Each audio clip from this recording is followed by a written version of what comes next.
2시간 전에 마감한 트레이더가 생생하게 전하는 글로벌 마켓 리뷰 델타1입니다.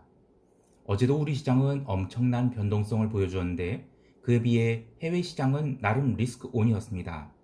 그리고 옵션 시장에서 외국인이 콜옵션을 무려 1313억 원을 매수했는데 대체 이게 뭐냐 하는 분들이 많으실 것 같습니다. 왜냐면 그 카운터파티가 거의 개인이었기 때문이죠. 개인이 콜 매도 1295억 원. 이게 대체 뭘까? 대부분은 이런 거 해서 못 하시니까 그냥 뭐 이례적인 상황이다. 신경 쓰지 말자 하는데요. 제가 또 옵션 전문 아닙니까? 설명드리겠습니다. 자, 아시아 세션부터 들어갑니다. 코스피는 시가가 약하게 출발을 했습니다. 근데 재미있는 것은 아침 선물 동시효과였죠. 보신 분들은 아시겠지만 선물 하한가에서 계속 움직여서 이게 뭐지? 하시는 분들이 꽤 많으셨을 것 같아요. 그런데 이런 현상들은 이 마켓 메이커들이 손을 내려놨을 때 나타난 현상이죠. 저는 어제 시장 변동성이 폭발하면서 한국에서 활동하는 마켓 메이커와 볼 트레이더들이 최소한 한두 하우스 정도는 한도를 얻어맞고 나가리 되었을 것 같다라는 느낌이 강하게 드는 거예요. 이 상당수의 볼 트레이더들은 글로벌 마켓 볼을 감안해서 로컨 마켓 볼이 밴드를 트레이딩하기 때문이죠. 그러니까 글로벌 변동성이 추세적으로 살아나면 모를까 지금 추세 하락이 시작된 상황에서 우리 시장이 볼이 그렇게 과격하게 상승할 거라고 생각을 못한 거예요. 그래서 아마 월요일날 과격하게 숏간발을 쳤다가 그 로직이 싸그리 손절돼서 야 사업부 닫어 이렇게 된 게 아닌가 싶습니다. 어쨌든 이 선물 시가는 굉장히 약세였고요. 또 처음 5분봉 세게 누르기 한 다음에 반등이 나왔죠. 그렇게 고점 대비 또 10포인트가 밀렸는데 여러분 이제 10포인트는 아무것도 아닌 겁니다. 왜냐하면 이 선물 10포인트라 해봤자 선물 1% 내외예요. 제가 지난주 영상에서 말씀드렸듯이 이게 뉴노멀입니다. 행사가를 여러 개 옮겨 다니는 것, 그래서 옵션 가격이 마지막 만기까지 잘 안 빠지는 것이 뉴노멀이라는 것이죠. 어쨌든 9시 23분에 저점을 찍고 긴 반등이 나왔는데요. 10시가 채 되기 전에 거의 보합 근처까지 올라와서 변동성이 제법 하락을 했어요. 그런데 이상한 거는 10시 30분부터는 변동성이 증가를 하기 시작했습니다. 그때 지수가 오르지도 않고 살짝 밀린 상황에서 폭락도 아니었어요. 그런데도 변동성이 증가하기 시작했죠? 여기서 왜 변동성이 증가했는지 로직을 좀 설명드릴게요. 우선 오늘 일반 개인은 여전히 주식을 사고 있었어요. 늘 하던 대로 주식을 시초가부터 계속 쳐질렀죠. 그리고 외국인은 처음에는 반등 노리고 선물 매수를 했다가 대충 보합권 오니까 선물 매수를 치워버렸죠. 그 뒤로 외국인은 선물 매수를 매도로 돌리면서 시장을 누르기 시작했는데 아이고 정신없다. 이 사실 선물 매도한 양이 기껏해야 한 1, 2천 원밖에 안 돼요. 그런데 지수가 하락을 했어요. 그리고 변동성도 증가했죠. 왜냐하면 바로 개인이 콜옵션 매도 때문입니다. 오늘 개인이 콜을 1295억 원 매도한 거에 대해서 야 이게 뭐냐, 그리고 외국인이 1313억 콜을 매수했으니까 이거 내일 시장 폭등 나오는 거냐 하실 수 있는데요. 아이고 그런 거 아닙니다. 오늘 개인 콜 매도는 이벌물 특징인 개인 콜 옵션이 지금 울트라 매수 대박이 난 거죠. 요게 일부 청산돼서 일어난 현상입니다. 울트라 대박이 난 콜 옵션들이 이제 완전 극내 가격이 됐죠. 그러니까 청산을 할 자신이 없어요. 또 이런 고변동성에 자신이 옵션이 휴지가 되는 거 아닌가 이런 두려움이 있는 개인들이 오늘 일부 콜 옵션을 털어낸 겁니다. 근데 제가 얘기했듯이 오늘 1295억 매도한 거는 일부예요. 아직도 청산할 물량 많이 있다고 봅니다. 자, 그런데 개인은 대부분 이 차익 거래를 할 능력이 되지 않기 때문에 콜옵션을 청산을 하려고 매도를 할 때 호가들이 없잖아요, 내 가격에. 그러니까 이 내 가격을 찾아갈 겁니다. 그런데 차익 거래자들은 대부분 이제 외국인들이거든요. 이 차익 거래자들은 딱 보니까 지금 변동성 높잖아요. 그러니까 완전 약탈적인 행위를 합니다. 무슨 얘기냐면 스프레드가 보통 0.25에서 0.3포인트 정도가 되거든요. 근데 한 0.8포인트, 1.1포인트 이 정도 땡겨버리는 겁니다. 그러니까 벌리는 거죠, 스프레드를. 그러면 그냥 평상시에는 0.3포인트 정도의 스프레드로 청산할 수 있는 거를 1포인트, 그러니까 한 0. 계약당 0.7포인트씩 손실을 보고 이제 그 개인들이 청산을 해야 되는 거예요. 그런데 개인들은 이미 엄청나게 이익이 나죠. 아마 거의 몇백 포인트 이익이 난 것 같아요. 그러니까 0.7포인트는 그래 내가 많이 벌었으니까 뽀찌 줄게 하면서 그냥 외국인들한테 너 가져와라 그 청산해 준 겁니다. 자, 그러면 외국인은 원래는 0.3포인트 정도 이익을 받아야 되는데 0.7포인트 이익이 난 겁니다. 그러면 그 콜옵션이 반대편 행사가가 0.7포인트보다 이상이면 당연히 풋옵션을 매도를 해서 이익을 확정줘야 되겠죠. 그리고 현물 매도해서 이제 그 차익거래 합성 선물 차익거래를 해야 되는데 굳이 풋옵션을 매도를 안 해도 되는 겁니다. 왜냐면 스프레드를 너무 비싸게 샀으니까 그 옵션을 너무 그러니까 헐값에 산 거죠. 그러니까 이젠 굳이 그 휴지된 풋옵션을 팔 필요가 없는 거예요. 그럼 어떻게 되겠어요? 풋옵션에 매도가 안 나오죠. 그럼 어떻게 되겠어요? 변동성이 상승하는 거예요. 예.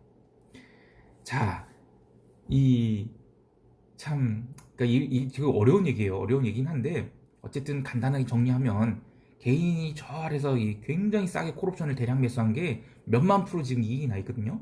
그래서 정상적인 가격보다 훨씬 싸게 매도를 해서 이익 청산을 했어요. 근데 외국인이 워낙 싸게 샀으니까 그거를 그러니까 기준 가격보다 싸게 산 거예요. 그러니까 뭐 바로 프로그램 차익 매도로 이익을 확정지었는데 굳이 뭐 풋옵션 매도 같은 거 안 해도 된다. 그러다 보니까 풋옵션에 매도 공급이 없어서 변동성이 증가를 했다. 이렇게 봐야 되겠습니다. 자, 그래서 오늘 외국인 주식 매도가 한 6천억 넘게 나왔는데 이거는 그 외국인 콜옵션 매수와 한 세트로 보시면 되겠습니다. 즉 오늘 시장은 뭐 지수를 일부러 누른 것도 아니고요, 또 당긴 것도 아니고 그냥 중립적인 상황이었고, 그래서 오늘 시장은 굉장히 건전한 조정, 추세 하락 같은 거 아니었다, 꼭지 이런 것도 아니다 라고 말씀드리고 싶습니다. 또 체크할 만한 게 있어요. 제가 어제 시황에서 좀 과격하게 밀릴 때 매수 관점을 갖자, 그리고 1% 정도 밀리는 건 아니다, 2, 3% 밀릴 수 있다는 거 충분히 가능하다, 그런 변동성이기 때문에 뭐 쫄아서 막 풋옵션 사고 저점에서, 그리고 뭐 곧버스 사고 이런 거 하지 말자라고 했었죠. 어제 선물이 마이너스 3.99% 장중 조정이 있었어요. 그런데 거의 나중에는 뭐 약보합까지 올라왔죠. 월요일 고점이 4.77%, 그리고 어제 저점이 한 마이너스 3.99, 그러니까 고점 대비 저점이 거의 마이너스 8%잖아요. 그러면 어제 이제 고점에서 곧버스를 샀다 그러면 아마 거의 15% 정도 이익이 났을 거예요. 그런데 막 그러면서 야, 내가 어제 여기서 곧버스를 샀으면 15% 이익이 났을 텐데 하면서 저를 막 욕하시는 분들이 있다면, 그런 분들은 유튜브 하시면 안 돼요. 그런 분들이 유튜브에서 뭐 다른 분들한테 곧버스 이렇게 사서 이렇게 청산해서 뭐 15% 이익 났다고 하시면 마치 이거는 주식을 뭐 고점에서 팔아서 저점에서 사면 또 저점에서 사고 고점에 팔면 이익이 얼마다, 이런 거로 똑같아요. 이거 사람들 속이는 겁니다. 시장은 그렇게 보면 안 되고요. 평균 가격으로 접근을 해야 돼요. 지금은 변동성이 큽니다. 제가 하나 힌트를 드릴게요. 각자의 HTS에서 이 V 코스피라고 검색을 해보세요. V하고 대시하고 코스피도 있고요. 그냥 그 V 코스피라고 해서 검색하셔도 될 것 같아요. 이거의 일중 차트를 한번 열어놓고 보세요. 지금 한 50포인트대일 거예요. 40포인트 후반에서 50포인트대인데, 여러분 좀 원시적인 방법이지만 되게 효과적인 방법을 하나 알려드릴게요. 현재 V 코스피 지수를 기록하시고요. 장중 고점과 저점이 몇 퍼센트에서 나타나는지 기록을 해두세요. 그러면 이걸 하루하루 매일 기록해 보시면 한 뭐 몇 년치가 나올 거 아니에요. 그거를 뭐 어차피 과거치가 다 나오니까 그렇게 해서 조견표를 한번 만들어 보세요. 이 조견표 하니까 이거 좀 제가 나이 든 좀 티가 나긴 한데, 이 옛날에 이젠 우리 그 구로공단이나 아니면 영등포공단에서 이 공작기계 만지시는 분들이 그 초정밀 제어를 못 하시니까 감으로 온도 몇 도에서 뭐 어떤 특정한 쇠는 이만큼 늘어나더라, 그래서 공차를 어느 정도 줘야 된다, 이런 거를 표로 만드신 게 있어요. 그런 걸 이제 조견표라고 그 조견표라고 하죠. 근데 이게 이론과 100% 일치하진 않지만 그분들이 노하우가 가득 담긴 어떤 수치입니다. 그래서 생각보다 굉장히 고정밀한 제품을 만들어낼 수가 있어요. 그분들이 이제 오랜 어떤 경험인 거죠. 뭐 저도 이렇게 해서 여러분들 힌트를 하나 드린 건데요. 그런 조견표를 한번 엑셀 같은 걸 만들어 보시잖아요. 그러면요, 대충 이 정도 변동성에서는 장중 고점과 저점이 몇 퍼센트에서 나오더라, 이런 게 나옵니다. 100% 맞출 수는 없지만 대충 고점이 나오고요, 저점도 나오게 됩니다. 물론 그 저점에서 오늘 반등할지 내일 반등할지 이런 건 모릅니다. 하지만 변동성이 어떤 그 장중 진폭을 V코스피 지수에서 추출해낼 수가 있어요.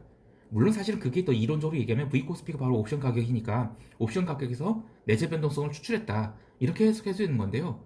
어쨌든 좀 원시적인 방법이긴 해도 이런 식으로 장중 고점 저점 맞출 수는 있는데 변동성이 크다고 해서 시장이 하락을 하는 게 아니에요. 그리고 이번에서도 보셨듯이 추세의 방향성, 그 파워가 변동성을 결정하는 겁니다. 그래서 보통 하락을 할 때는 추세의 파워가 세죠.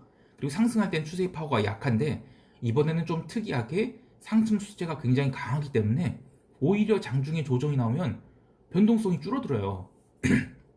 좀 더 정확히 말하면 장중에 조정이 크게 나왔다 하도록 종가상으로 그렇게 조정이 이어질 가능성이 적다는 겁니다. 그래서 제가 장중에 저점 매수하자, 2% 넘는 조정이 나올 수 있어도 그거는 조정이 아니라 그냥 단순 변동성이다, 매수해야 되는 변동성이다, 그렇게 외치는 겁니다. 자, 어제 그래서 생각해보면 되게 어제 쉬운 시장이었어요. 자, 이제 유럽 세션 가볼게요.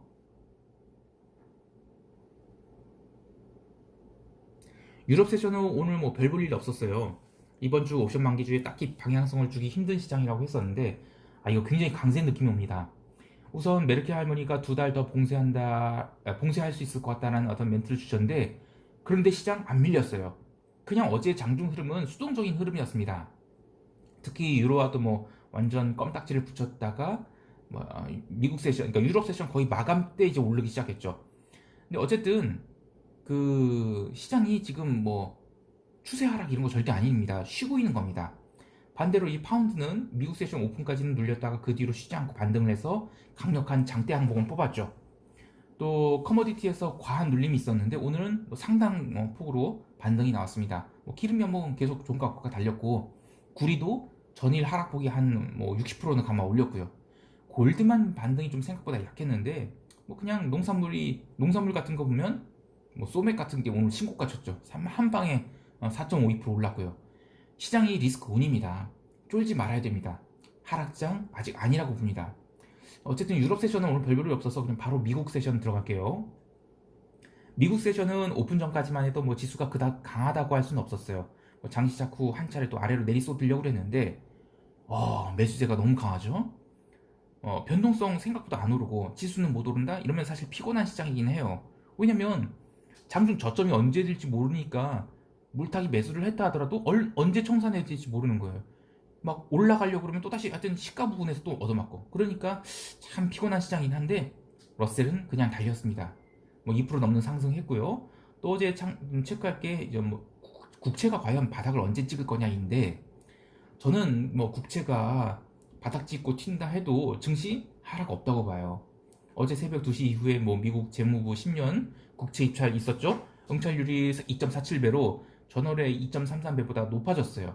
이거는 실수요자들이 야, 대충 이 정도 금리면 나는 국채 살 거야 라는 신호를 보내준 겁니다.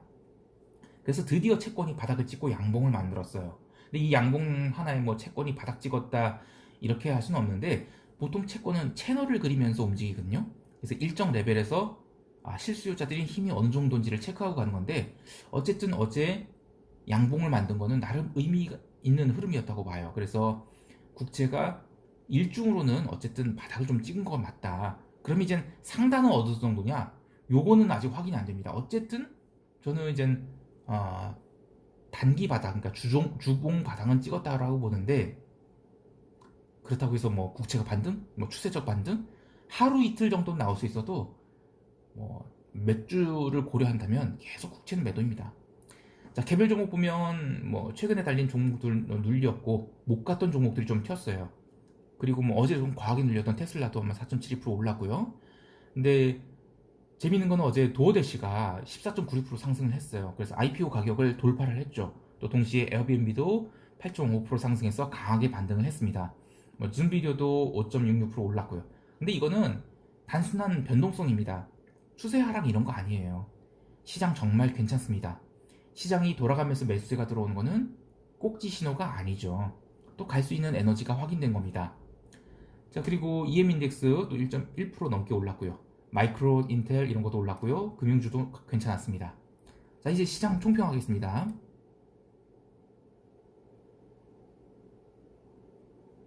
여러분들이 관심 가질 이슈를 몇 가지 꼽아보면, 첫 번째는 이 코스피 상승세가 그럼 어디까지냐? 그리고 그럼 그럴 때 전 계속 롱콜을 하겠어요. 밀릴 때 감사합니다 하고 롱 잡아야 된다고 보고요. 근데 이제 상승이 상단은 아직 모르겠습니다. 근데 변동성이 계속될 거기 때문에 지수 민감주 같은 거는 이번 만기까지는 계속 갈 거라고 보고요. 만기일 이후에 다음 주에는 좀 종목 순환매가 좀 이루어지지 않을까, 좀 그걸 봐야 되는데, 그런데 조금 걱정되는 건 있어요. 왜냐면 이번 물은 좀 특이했어요. 개인이 옵션에서 굉장히 이익이 났기 때문에 이렇게 땡긴 거라 보고요. 과연 다음 물도 이렇게 할 수 있을까? 이거는 이미 옵션 가격이 너무 많이 올라와 있기 때문에 쉽지 않을 것 같아요. 그리고 제가 이거 좀 오버긴 한데 일치하진 않지만 2014년 그 7월 말, 그러니까 7월 28일부터 8월 첫째 주, 둘째 주까지 한번 고려해 보세요. 요때의 흐름도 약간 비슷하긴 하거든요. 그래서 그 뒤에 어떤 일이 일어나냐면 풋옵션을 계속 죽입니다. 그러니까 만기주 거의 직전에서요. 그리고 금요일 날에 만기 끝나고 풋옵션을 아주 폭발을 시켜요. 그러니까 그 만약에 얘들이 주식 산 거를 아래로 민다 하더라도 한 번에 안 민다는 겁니다. 계속 옵션 가격을 눌러놓은 다음에 한 방에 내릴 거예요. 그래서 저는 하락은 진짜 확인을 하고 하락을 봐도 될 것 같고, 아니면 하여튼 한참 시간이 걸려요. 하락 당장 아닙니다. 무조건 아닙니다. 자, 그리고 이제 다음 꼭지는 달러가 바닥을 쳤을까인 건데, 뭐 요즘에 이제는 글로벌 IB들이 작년 말에 달러 약세 엄청 외치다가 이제는 뭐 슬슬 아니야, 이 정도는 됐어 하시는 분들이 계신데요. 저는 아직은 달러 하락 추세가 반전했다 보지 않아요. 이 달러 인덱스가 중요한 지지선에 와 있기도 한데, 저는 한 달 동안은 좀 주춤할 수 있을 것 같아요. 뭐 달러가 뭐 양봉, 음봉, 양봉 음봉 만들면서요. 근데 여전히 추세적 하락이라고 보고요. 또 내재 변동성 하락은 언제까지냐 이건데, 저는 고변동성이 뉴노멀 같아요. 받아들여야 될 것 같아요. 그래서 차월물 내재 변동성도 이렇게 쉽게 죽지는 않을 것 같습니다. 자, 아무쪼록 좋은 성과 있으시길 바라고요. 만기 이틀 남았어요. 리스크 너무 지지 마시고요. 즐거운 하루 되시기 바랍니다. 이상 델타원이었습니다. 감사합니다.